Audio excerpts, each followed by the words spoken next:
आइए कुछ शेर में आपको आला हजरत के सुनाता हूँ। मेरे सैयदी सरकार आला हजरत रदियल्लाहु ताला अन्हु इरशाद फरमाते हैं, कहते या रसूल अल्लाह, सरवर कहूँ के मालिको मौला कहूँ तुझे, सरवर कहूँ के मालिको मौला कहूँ तुझे, बागे खलील का गुले जेबा कहूँ तुझे, और तेरे तो वस्फ ऐबे तनाही से है बरी, हैरा हूँ मेरे शाह मैं क्या क्या कहूँ तुझे। और लेकिन रज़ा ने खत में सुखन इस पे कर दिया, खालिक का बंदा खल्क का आका कहूँ तुझे। और अल्लामा इकबाल कहते हैं, नहीं तेरा नशेमन कसरे सुल्तानी के गुंबद पर, तू शाहीन है बसेरा कर पहाड़ों के चट्टानों में, तू शाहीन है बसेरा कर पहाड़ों के चट्टानों में। यकीनन आज हमारे माशरे के अंदर सबसे ज्यादा हमारे दिलों के अंदर, हमारी रूहों के अंदर किसी चीज की जरूरत है, वो इश्क़ मुस्तफा की जरूरत है। आज बड़ी आसानी के साथ हम ये जमाने वाले को कहते हैं कि हम मुसलमान हैं, इसमें कोई शक नहीं है भाई, जबान हिलाते और कहते हैं हम मुसलमान हैं। और अल्हम्दुलिल्लाह हमें इस बात पे फख्र भी है कि हम मुसलमान हैं, हमें इस बात पे फख्र भी है कि हम मुसलमान हैं। वरना आप देखें दुनिया में इतने मज़ाहिब हैं, जहाँ लोग पैदा होते हैं, जिस धर्म को मानते हैं, जिसके साथ अपनी पूरी जिंदगी को कुर्बान कर देते हैं, वो बोलना तक नहीं जानते हैं, कैसे चलना चाहिए वो ये भी नहीं जानते हैं, बातें कैसे की जाती है वो ये भी नहीं जानते हैं, कपड़ा कैसे पहनते हैं वो ये भी नहीं जानता है, कैसे खाना खाया जाता है वो ये भी नहीं जानता है, कैसे लोगों के साथ नरमी से पेश आया जाए वो ये भी नहीं जानता है, कैसे अपने माशरे में वो रिश्ते को मुंसलिक करे, यानी इज़्दिवाजी जिंदगी को वो बेहतर बनाए, ये भी नहीं जानता है। लेकिन अल्हम्दुलिल्लाह सुम्मा अल्हम्दुलिल्लाह हम अपने नबी के मानने वाले, यानी हम मजहब इस्लाम के अंदर आने वाले लोग पूरी दुनिया को ये बताना चाहते हैं कि तुम जो खाते हो उनमें उसमें और हम में फर्क ये है कि तुम्हें खाने का तरीका मालूम नहीं है, इसलिए कि तू खड़ा होकर खाना खाता है, इसलिए कि तू जब चलता है तो गधों की तरह चलता है, तो अपने हाथ में खाना लेता है, तो तुझे पता नहीं है कि खाना कैसे खाया जाता है। लेकिन अब मजहब इस्लाम के अंदर मजहब इस्लाम हमें खाने का ढंग बताता है, मजहब इस्लाम हमें यह बताता है कि एक इंसान को खाना कैसे खाना चाहिए। मैं तुझे बताता हूँ, पूरी दुनिया के लोगों को आप खंगाल कर देख लो और उससे कहो कि भाई पानी कैसे पिया जाता है, वो तुझे बताएगा एक बोतल पानी पी जा, 1 लीटर पानी पी जा, तू जैसे चाहता है वैसे पानी पी जा, तेरे लिए फायदेमंद है। लेकिन जब मजहब इस्लाम की तारीख को पढ़ोगे तो मेरे और आपके आका अपने चाहने वाले को, अपने मानने वाले को यह पैगाम देते हैं कि पानी खड़ा होकर नहीं पीना चाहिए, बल्कि सुन्नत मुस्तफा यह है कि पानी बैठकर पीना चाहिए और पानी पीने से पहले बिस्मिल्लाहिर्रहमानिर्रहीम पढ़ना चाहिए, यानी एक सांस में नहीं बल्कि 3 सांस में पानी पीना चाहिए। और जब पानी खत्म करो तो अल्हम्दुलिल्लाहि रब्बिल आलमीन कहना चाहिए। हाँ, मैं आपको कहना चाहता हूँ, ये तरीका पूरी दुनिया में आपको कोई नहीं बताता है। आप चलेंगे कैसे, ये पूरी दुनिया के मज़ाहिब के लोग अपने चाहने वाले को नहीं बता सकते हैं, लेकिन एक मुसलमान से पूछो कि भाई रास्ता कैसे चलते हैं, वो बताएगा कि मुसलमान वो होता है जब रास्ता चलता है अपनी निगाह को नीची करता है, रास्ता चलता जाता है, रास्ता चलता जाता है, जब रास्ते पे उसे ईंट और पत्थर नजर आए फिर वो उसे उठाकर रास्ते से बाहर फेंक देता है।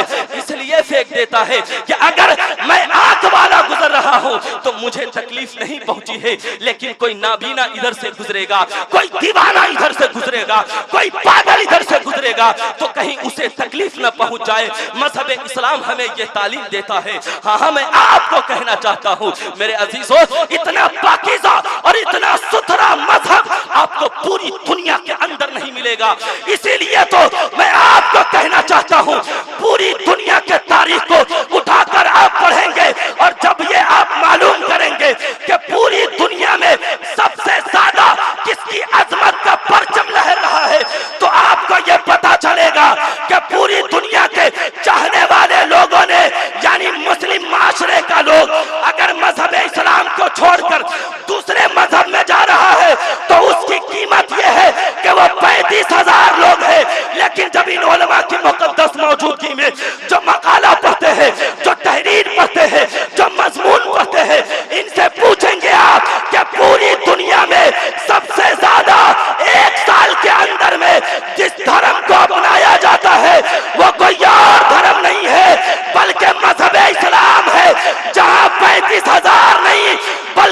35 लाख लोग कलमा पढ़कर इस्लाम के दामन में शामिल हो रहे हैं। नारे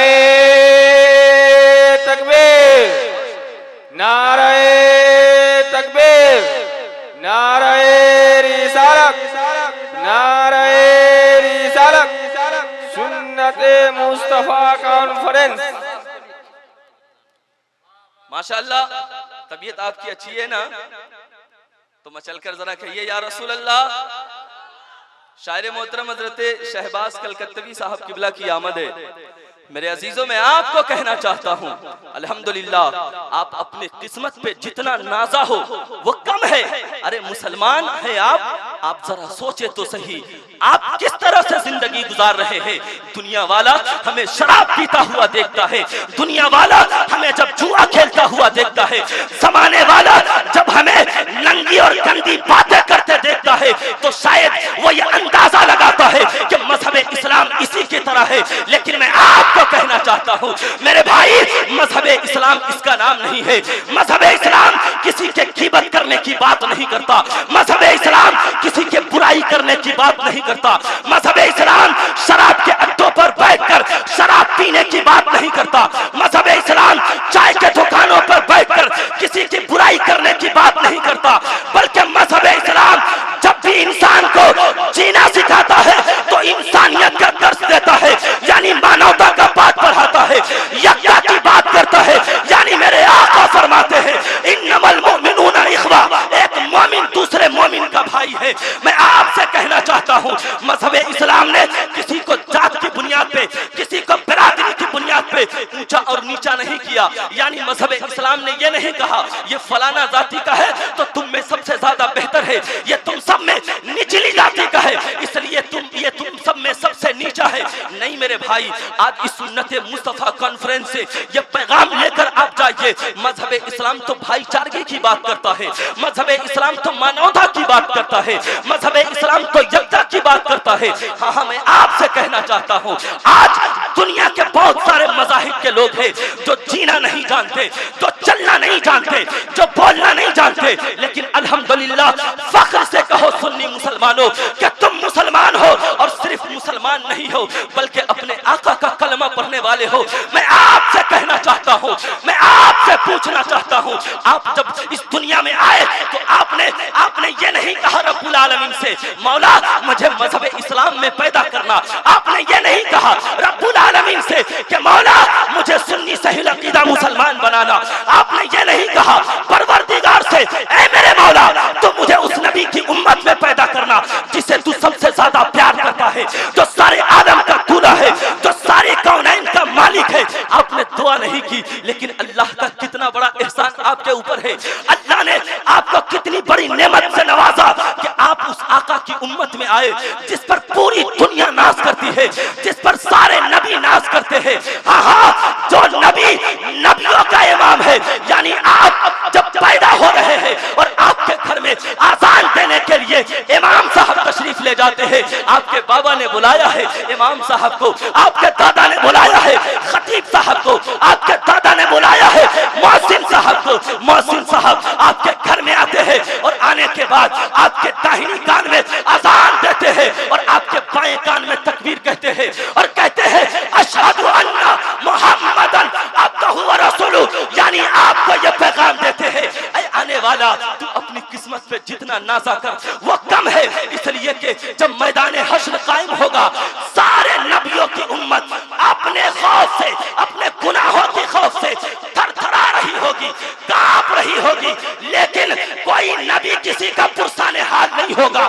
लेकिन मैं आपसे कहना चाहता हूँ हम उस आका का कलमा पढ़ने वाले, हम उस नबी के दामने रहमत से वाबस्ता है जो आका अपने गुलामों को बुला रहे होंगे अपनी जानिब और पुकार कर कह रहे होंगे अना रहा, अना रहा, अना रहा, आ मेरे दामने करम में आजा। हाँ, मैं आपको कहना चाहता हूँ जिस नबी ने न तो आपको दुनिया में पराया किया, न दुनिया से जाने के बाद कब्र में आपको पराया किया, न तो हश्र में आपको पराया छोड़ेंगे, यानी दुनिया में भी नबी के नाम के सदक़े में आपको इज्जत मिल रही है। जब आप मरकर कब्र में जाएंगे तो सुभान अल्लाह आपकी किस्मत का क्या कहना, आपके आका आपके कब्र में तशरीफ लाए जाएंगे। दीवाना जो अपने आका को देखेगा मचल जाएगा, पुकार कर कहेगा, आला हजरत की ज़बानी कहेगा, या रसूल अल्लाह मैंने आपके जैसा ना तो कभी देखा है ना तो कभी सुना है। या रसूल अल्लाह आपकी शान इतनी बुलंद है कि आला हजरत कहते हैं लमियाती नज़ीरों कफी नज़रिन मिसले तो नशुद पैदा जाना, जगराज को ताज तोरे सरसू है तुझको शहे दूसरा जाना। आला हजरत कहते हैं या रसूल अल्लाह जिसके माथे शफाअत का सेहरा रहा उस जबीने शहादत पे लाखों सलाम। आला हजरत कहते हैं या रसूल अल्लाह वो सबा जिनको सब कुन की कुंजी कहे उसकी नाफिज हुकूमत पे लाखों सलाम। आला हजरत कहते हैं या रसूल अल्लाह पतली पतली गुले कुद्सी की पत्तियां उन लबों की नजाकत पे लाखों सलाम। आला हजरत कहते हैं या रसूल अल्लाह दूरों नजदीक के सुनने वाले वो कान काने लाले करामत पे लाखों सलाम। आला हजरत कहते हैं या रसूल अल्लाह कुल जहां मिलके और चौकी रोटी ग़िज़ा उस शिकम की कनाअत पे लाखों सलाम। आला हजरत कहते हैं या रसूल अल्लाह जिसके तलवों का धुवन है आबे हयात है वो जाने मसीहा हमारा नबी। आला हजरत कहते हैं या रसूल अल्लाह कौन देता है देने को मुंह चाहिए, अरे देने वाला है सच्चा हमारा नबी। आला हजरत कहते हैं या रसूल अल्लाह सब चमक वाले उजलों में चमका किए अंधे शीशों में चमका हमारा नबी। आला हजरत कहते हैं या रसूल अल्लाह हमने जमाने में ऐसा आका कहीं नहीं देखा जो आका आमना का लाल है। यानी आला हजरत कहते हैं काबे के बदरू दोजा तुम पे करोड़ों दुरूद, तैबा के शमशु दोहा तुम पे करोड़ों दुरूद, आका अता कीजिए उसमें जाया दीजिए, जलवा करीब आ गया तुम पे करोड़ों दुरूद और कोई गैब क्या तुमसे नेहा हो भला जब ना खुदा ही छुपा तुम पे करोड़ों दुरूद। आओ एक पंजाबी शायर कहता है अपने आका की शान बयान करता है और वो क्या कहता है, मुख चंदर बदर शाशानी है, माथे चमक दी लाड नूरानी है, काली सुल्फते अख मस्तानी है, मखमूर आकी हिम्मत भरिया इस सूरत नू में जाना का जानान के जाने जहाना का सच आका ते रब्दी में शाना का जिस शान तुसाना सब बनिया सुभान अल्लाह माँ अजमला का माँ अहसना का माँ अकमला का। यानी शायर यानी अगर आपको मेरी बात अच्छी लगे तो पूरा मजमा इस्तकबाल करना कि आला हजरत ने दुनिया के तमाम शायरों को एक जगह रखकर अपनी शायरी बताई और कलम को उठाकर कहा या रसूल अल्लाह वो कमाल हुस्ने हुजूर है कि गुमाने नक्शे जहां नहीं, यही फूल खार से दूर है, यही शम्मा है के धुआं। नारे तकबीर, नारे रिसालत, मसलके आला हजरत, फैजाने हुजूर ताजु शरिया, फैजाने हुजूर शेर नेपाल, हजरत अल्लामा आफ्ताब आलम गयासी, सुन्नते मुस्तफा कॉन्फ्रेंस। बात अच्छी लग रही है आपको तो जरा दोनों हाथ उठाकर कहे ना या रसूल अल्लाह। आपका बोलना हमारे लिए इस वक्त इंजेक्शन का काम करेगा, यानी वो विटामिन वाला इंजेक्शन। इसलिए आपसे कहता हूँ बोलो जरूर, अगर तुम बोलोगे तो दुनिया के अंदर तुम्हारा रोब दबदबा रहेगा। जिस दिन तुम खामोश हो जाओगे ज़बानें काट दी जाएगी और जिस दिन बोलोगे मैदान भी तुम्हारा होगा, ये पूरी कायनात तुम्हारी।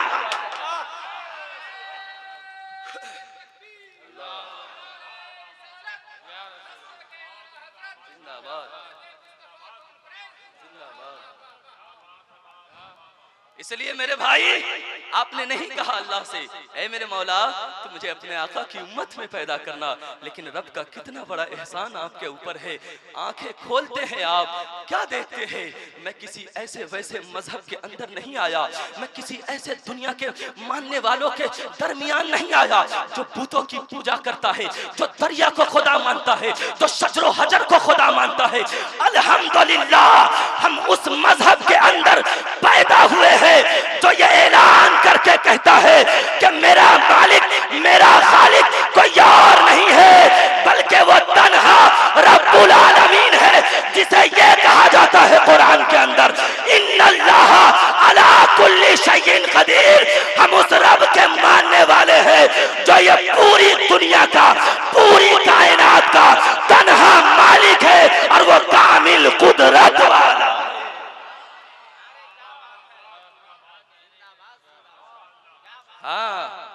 इसलिए मैं आपसे कहूंगा मेरे भाई, अपने किस्मत पे जितना नाजा हो आप ना, वो कम है। लेकिन आपके जो रवैये है, आज आपका जो अखलाक है, आज आपकी जो जिंदगी है, इसे बदलने की जरूरत है, इसे बेहतर बनाने की जरूरत है। हाँ, आज हमारी बातों से नहीं लगता कि हम मुसलमान हैं, आज हमारे पहनावों से नहीं लगता कि हम मुसलमान हैं। आज हमारे माशरे के अंदर अपना भाई अपने भाई से कई कई सालों तक बात नहीं करता है, उसके घर नहीं जाता है। मैं आपसे कहना चाहता हूँ, वो मजहब इस्लाम जो पूरी दुनिया को मानवता और एकता की बात बताता है, आज तुम मजहब इस्लाम का मानने वाला अलग होकर जिंदगी गुजार रहा है, ये तो हमारे लिए शर्म की बात है। मेरे अजीजों, में आपको कहना चाहूंगा, आज हमारे नई नस्ल के बच्चों ने जो अपने अंदर खराबी पैदा की है, वो खराबी ये है कि आज हमारी नई नस्ल का बच्चा आज शराब पीता हुआ नजर आता है, आज जुआ खेलता हुआ नजर आता है। मैं तुझसे कहना चाहता हूँ, ओ नौजवानों, तू तो अपने नबी की उम्मत में पैदा हुआ, तू कैसे दुनिया वालों की नकल करने लगा, तू कैसे दुनिया वाले को अपना सब कुछ मानने लगा। अरे तू तो मुसलमान है, शराब तेरे लिए हराम है। हाँ, गौर करे, 5 मिनट की गुफ्तगू खत्म करूंगा, परेशान ना हो आप। मैं आपसे कहना चाहता हूँ, मेरे और आपके आका के एक गुलाम है जिनका नाम हजरत अनस बिन मालिक रदी अल्लाह ताला अन्हु है।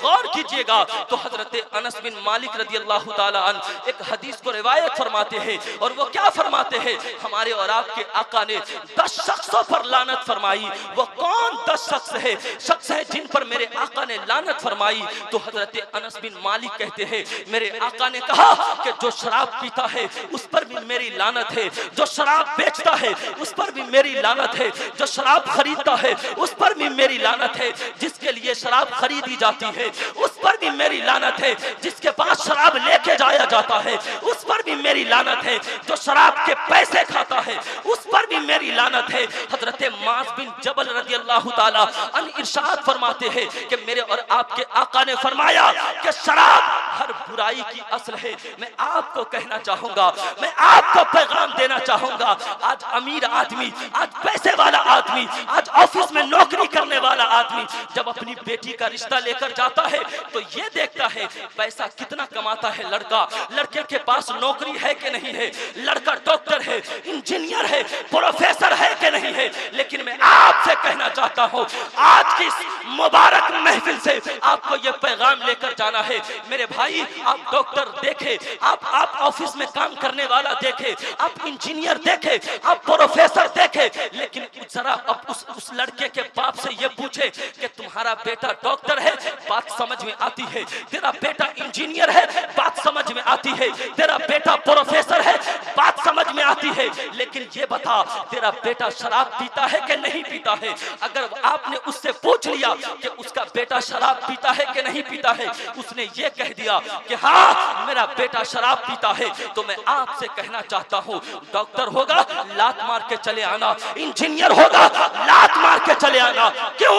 इसलिए कि मैंने बड़े बड़े लोगों को, अपनी शहजादी जिसको वो 18 सालों तक 20 सालों तक अपने जिगर का टुकड़ा बनाकर पालता है, उसको अपने सीने से लगा कर रखता है, अपने जिगर के टुकड़े के हर नाज़ो नखरे को झेलता है, यानी पूरी दुनिया के लोगों को बताता है कि बाप वो होता है जिसके लिए बेटी सबसे बड़ी कीमती दौलत होती है। लेकिन जब वो किसी शराबी के हाथ अपने बेटी का रिश्ता कर देता है, वो शराबी जब शराब पी कर आता है, अपनी बहू को, अपनी बीवी को मारता है, उसे गाली देता है, उसकी जिंदगी को जहन्नम बनाकर छोड़ देता है। गौर कीजिएगा तो आपसे पूछना चाहता हूँ, आपके बेटी के लिए आपके दामाद की जमीन माने नहीं रखती है, उसकी दौलत माने नहीं रखती है, उसके गाड़ी बंगले माने नहीं रखते हैं, आपकी बेटी के लिए उसके शौहर की मोहब्बत माने रखती है, आपकी बेटी के लिए उसके शौहर ने जो उसको इज्जत दी है वो माने रखती है। तो मैं आपसे कहना चाहता हूँ, मजहब इस्लाम ने शराब को हराम इसलिए करार दिया ताकि पूरी दुनिया को पाकीज़ा बनाया जा सके, इस्लाम के मानने वालों के दिलों के अंदर से शराब जैसी बुरी चीजों को हटाकर इंसानियत को बेहतर बनाया जा सके। क्योंकि मैंने बहुत सारे अखबारों में ये बातें पढ़ी है कि एक अमीर बाप की बेटी जब किसी शराबी से शादी कर लेती है तो वो शराबी के परेशान करने की वजह से जहर खा के अपनी जान दे देती है, वो पंखे से लटक कर अपनी अपनी जान दे देती है, वो नदी में कूद कर अपनी जान दे देती है और वो दुनिया को छोड़कर चली जाती है। तो ऐ अमीर बाबू, ऐ पैसे वाले करोड़पति साहिब, मैं आपसे कहना चाहता हूँ, अपनी जिगर के टुकड़े को देना तो किसी गरीब के घर में दे देना, लेकिन किसी डॉक्टर, इंजीनियर, प्रोफेसर के नाम पर नहीं देना जो शराब पीता हो और तेरे जिगर के टुकड़े को कल वो जान से मार दे, कल वो उसकी इज्जत ना करे। हाँ, आखिरी जुमले मेरे तकरीर के ये है कि एक नौजवान है, आपको बताना चाहता हूँ कि शराब मजहब, अपने दिल में, आपके सीने में जो धड़कता हुआ दिल है उसे खोल कर सुनिएगा। एक नौजवान आदमी है, मुसलमान है, वो फ्लाइट के अंदर वो सफर कर रहा है। जब वो फ्लाइट के अंदर इंडिया से बाहर जाता है, कई घंटे का रास्ता है, यानी 10 से 12 घंटे का रास्ता है। एयर होस्टेस उस नौजवान मुस्लिम के पास आती है और आकर कहती है, ए भाई, एक शराब की बिस्की ले लो और इसे पी लो। जब तुम शराब पियोगे तुझे नींद बेहतर आ जाएगी, जब तुम शराब पियोगे तुम्हें तुम्हारी थकावट दूर हो जाएगी, तुम्हारी जिंदगी बेहतर तरीके से तुम्हारे सफर कट जाएंगे। मैं आपसे कहना चाहता हूँ, आपको पता है हमारे और आपके जैसा नौजवान होता, जैसे देखता शराब के बिस्की उसके सामने है, मुंह खोलता चबाचब पीने लगता, वो और मांगने की डिमांड करता। लेकिन उस नौजवान ने कहा, मेरे बहन, मुसलमान शराब नहीं पीता है। उसने क्या कहा? मुसलमान शराब नहीं पीता है।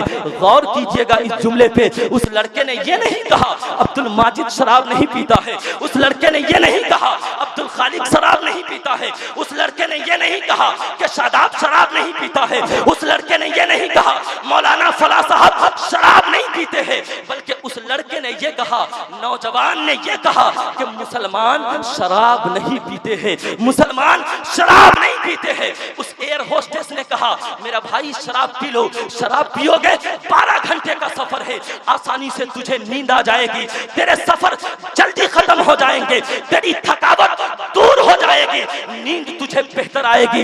गौर कीजिएगा, मेरे तकरीर के आखिरी जुमले हैं। मैं आपसे यह अर्ज करना चाहता हूँ, उस नौजवान मुस्लिम ने कहा, मेरी बहन, अगर शराब हमारी जिंदगी में इतनी ही जरूरी है तो तू ऐसा कर, जो फ्लाइट के अंदर तेरा वो ड्राइवर, जो पायलट है, जो जहाज को उड़ा रहा है, तू ऐसा कर, उसे ले जाकर शराब के बिस्की दे, उसे पीने के लिए कह।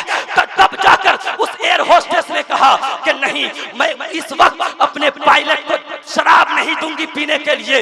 उस नौजवान मुस्लिम ने कहा, क्यों तुम जहाज के पायलट को शराब नहीं दोगी पीने के लिए? तो उस एयर होस्टेस ने कहा कि वो इस वक्त ऑन ड्यूटी है, शराब नहीं पी सकते हैं। उस नौजवान ने कहा, यानी उस एयर होस्टेस ने कहा, 250 आदमी की जिम्मेदारी उस पायलट के सर पे है, यानी वो 250 आदमी को लेकर तन्हा नहीं, 250 आदमी के साथ वो जहाज का सफर कर रहा है। अगर वो शराब पिएगा, हो सकता है उसको नींद आ जाए, हो सकता है उसके नींद में खलल आ जाए, हो सकता है कि उसे उसकी थकावट की वजह से उसकी आंख लग जाए, यानी 250 लोगों की मौत हो सकती है, यानी पूरे एयर कंपनी के जो मालिक है करोड़ों का नुकसान हो जाएगा।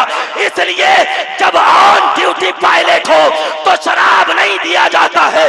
उस नौजवान मुस्लिम ने तड़प कर कहा था कि तेरा ड्राइवर, तेरा पायलट अगर ऑन ड्यूटी है, शराब नहीं पी सकता है, तो मुसलमान 1 घंटा नहीं बल्कि 24 आवर, 24 घंटे ऑन ड्यूटी रहता है, वो शराब नहीं पीता है।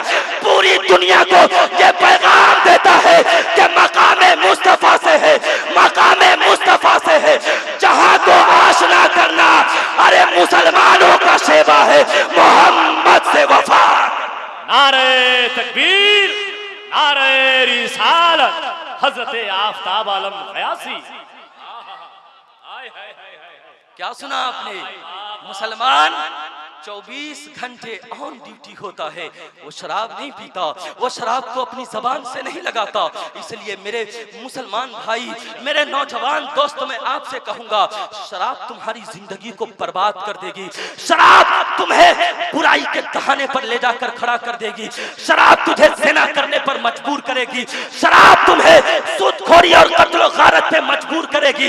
इसलिए मजहब इस्लाम ने शराब को हराम करार दिया, ताकि मुसलमान जब हमेशा ऑन ड्यूटी रहेगा तो वो जानेगा मेरे आका की अजमत क्या है, वो जानेगा सुन्नत मुस्तफा क्या है, वो जानेगा शान मुस्तफा क्या है, वो जानेगा सीरत मुस्तफा क्या है, वो जानेगा बाबा की अजमत क्या है, वो जानेगा माँ की अजमत क्या है, वो जानेगा उलमा की इज्जत क्या है, वो जानेगा पड़ोस वालों के हक क्या है। यानी पूरी जिंदगी ये कहता रहेगा मुस्तफा जाने रहमत पे लाखों सलाम, शमे बज़ में हिदायत पे लाखों सलाम, शहरे यारे हरम ताजदारे हरम नौबहारे शफाअत पे लाखों सलाम। और जब वो दुनिया से जाएगा तो पूरी दुनिया को वो ये पैगाम देगा अल्लामा इकबाल के जरिए कि की मोहम्मद से वफा तूने तो हम तेरे हैं, ये जहां चीज है क्या, अरे लौहो कलम।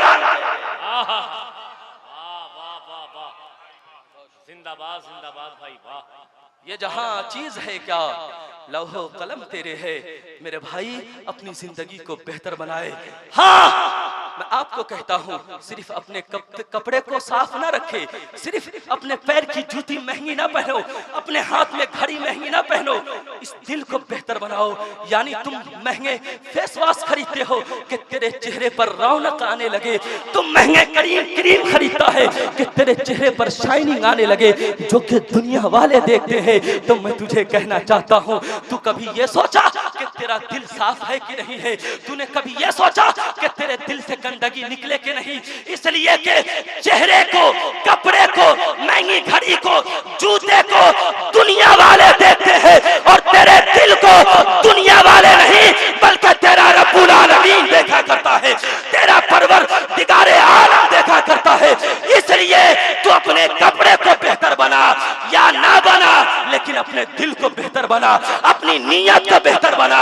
इसलिए कि नीयतुल मोमिन खैरुम मिन अमली, तुम्हारे अमल से बेहतर तुम्हारी नीयत है। अगर तू कोई काम करेगा तेरे अमल के अंदर खराबी पैदा हो जाएगी तो वो खराबी मानी जाएगी, अल्लाह रब्बुल इज्जत उसे कबूल करेगा तेरी अच्छी नीयत की वजह से, तेरी नीयत होने की वजह से। इसलिए नीयत को बेहतर बना, अल्लाह तेरी जिंदगी को कामयाब बनाएगा, तेरी आखिरत को अल्लाह कामयाब बनाएगा। जान दी हुई उसी की थी, हक तो यह है कि हक अदा न हुआ। अल्लाह तबारक व तआला हमें और आपको अमल की तौफीक अता फरमाए। इंशाअल्लाह जिंदगी रहेगी तो फिर मुलाकात होगी, फिर बातें होगी। अल्लाह ताला इस महफिल को, हमारे उलमा को, सबों को अपनी बारगाह में कबूल फरमाए, इनकी खिदमत को कबूल फरमाए। अस्सलामु अलैकुम व रहमतुल्लाह।